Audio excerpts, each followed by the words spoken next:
Hello students, ఈసారి binomial థియరంలోనే ఇంకో important model find the independent term of x in 3/2 x square minus 1/3x whole power 6 అంటున్నారు. Independent term of x means no x term. మనం find out చేసే టర్మ్లో X అనే word లేకుండా చేయాలి. సో మనం ఇందాక ఎక్స్ పవర్ కే కోఎఫిషియంట్ కనుక్కోవడానికి ఫార్ములా ఎలా అయితే రాసుకున్నామో ఆర్ కనుక్కోవడానికి NP minus K by P plus Q. ఇక్కడ ఇండిపెండెంట్ టర్మ్ అంటే నో ఎక్స్ టర్మ్ కదా, అందుకని కే ప్లేస్లో 0 వచ్చేసింది. సో అందుకే ఇక్కడ ఆర్కి ఫార్ములా ఏంటంటే just NP by P plus Q. ఇదిగో ఇచ్చిన క్వశ్చన్లో పవర్లో ఇండెక్స్ వాల్యూ ఎన్ అనుకుంటాం. ఇది ఇక్కడ ఎక్స్ పవర్ వాల్యూ పి అని తీసుకోండి. ఇక్కడ ఏమీ లేదంటే పవర్ 1 ఉంది కదా, దీన్ని క్యూ అనుకుంటాం. So N equal to 6, P equal to 2, Q equal to 1. Substitution చేయండి.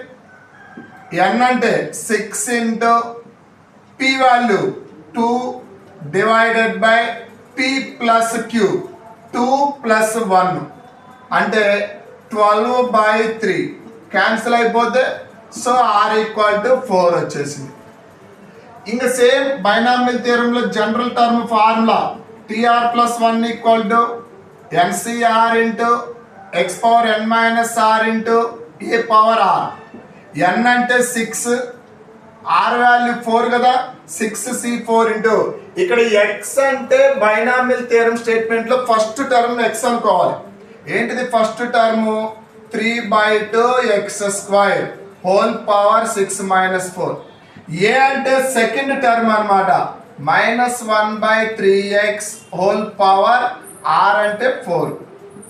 6c4 into 3/2 x square whole power 6 minus 4 into 2. ఇక్కడ పవర్ను సపరేట్ చేసుకోండి. -1 whole power 4/3 power 4 into x power 4. 6c4 into పవర్ని సపరేట్ చేసేస్తే 3 square divided by 2 square x square whole square. మైనస్కి power even number ఉంటే minus కాస్త plus అవుతుంది, పాజిటివ్గా మారుతుంది.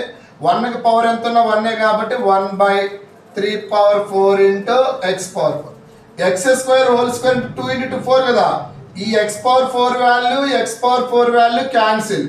ఇంకేం మిగిలిపోయింది?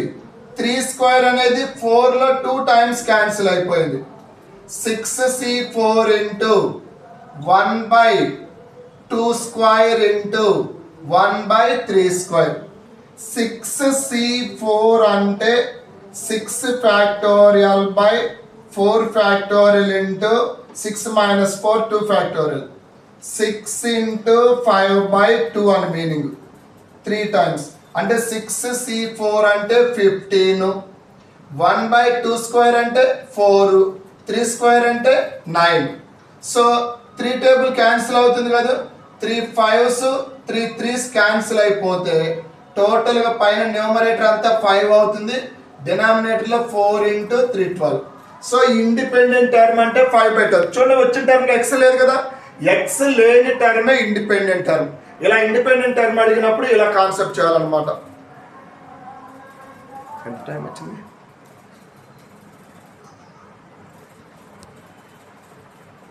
చూడండి, find the coefficient of x power 6 into y cube in 5x plus 2y whole power 9. మనకి బైనామియల్ థియరం ఎలా ఇచ్చాడంటే 5x plus 2y whole power 9 ఇచ్చాడు. మీ కింద చెప్పాక students general term formula NCR into x power N minus are into A power r. First term x అవుతుంది, second term a అవుతుంది. ఇప్పుడు ఫస్ట్ టర్మ్కి పవర్ ఎన్ మైనస్ ఆర్ రాయాలి. ఎన్ వాల్యూ ఎంత? 9. 9 మైనస్ ఆర్. మనకేమో ఎక్స్కి పవర్ 6 అడుగుతున్నాడు కోఎఫిషియంట్. అంటే ఎక్స్కి power 6 రావాలి అంటే 9 మైనస్ 3 ఉంటే 6 వచ్చింది కదా. సో అంటే ఇక్కడ ఆర్ వాల్యూ 3 తీసుకోవాలి. మన ఫార్ములా సబ్స్టిట్యూషన్ చేయాల్సిన అసలు ఇక్కడ జస్ట్ ఈ కండిషన్ చూసుకొని రాసేయడమే. ఎక్స్కి పవర్ 6 కావాలి. ఇక్కడ ఎక్స్ ఉంది, 6 రావాలంటే 9 - 3. సో ఇక్కడ 3 వెళ్ళిపోద్ది. చూడండి 9c3 ఇంటూ 5x పవర్ 9 - 3. ఇక్కడ second term 2y power r. 9c3 into 5x power 6 2y power 3. 9c3 into powers రెండింటికి సపరేట్ చేస్తే 5 పవర్ 6 x పవర్ 6. ఇక్కడ 2 క్యూబ్ ఇంటూ y క్యూబ్.